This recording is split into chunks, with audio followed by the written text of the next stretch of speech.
Nanghihina at nawawalan ka na ba ng pag-asa? Ang buhay talaga namang nakakapagod.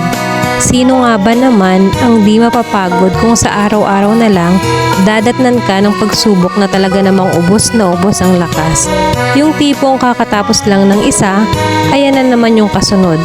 Mapapatanong ka na lang talaga, nang wala na bang katapusan? Ako na lang ba palagi? Akin na lang ba lahat ng problema?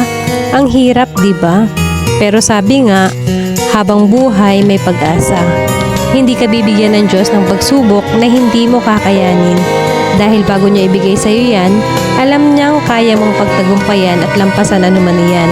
Laban lang, dahil pag sumuko ka, talo ka. Samahan lang palagi ng dasal at kaya natin yan. Lahat kakayanin.